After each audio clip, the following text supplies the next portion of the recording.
शाश्वतं कारणं कारणानां शिवं केवलं भासकं भासकानां।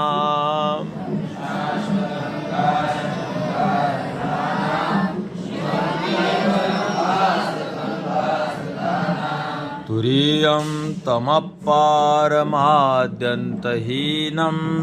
प्रपद्ये परं पावनं द्वैतहीनम्।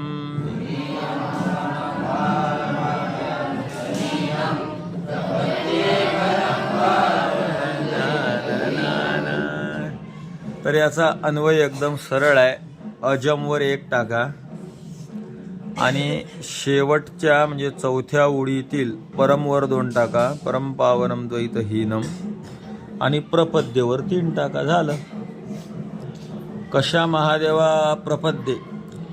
प्रपद्ये म्हणजे बा मी त्याला प्रणाम करतो, मी त्याला शरण जातो. पण त्या कशाला शरण जातो?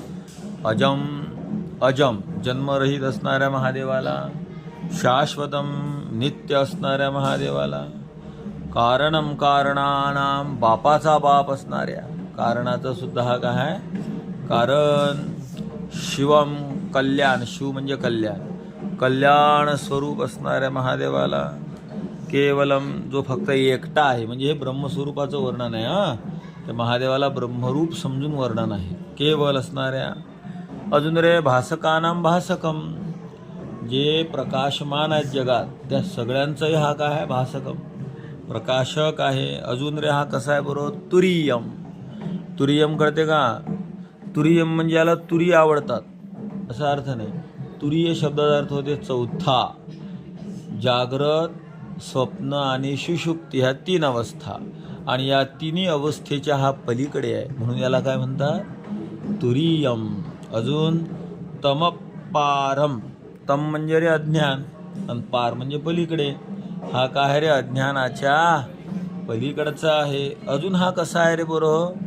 आद्यंतहीनम, आदी आणि अंताने हीन आहे.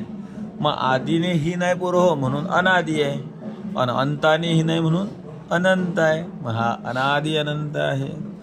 अजून हा कसा आहे? परम पावनम, हा अत्यंत पवित्र आहे. आणि द्वैतहीनम हा अद्वैत स्वरूप आहे. आणि अशा या महादेवाला, परमात्म्याला प्रपद्ये मी शरण आहे, मी त्याला प्रणाम करतो. कळालं?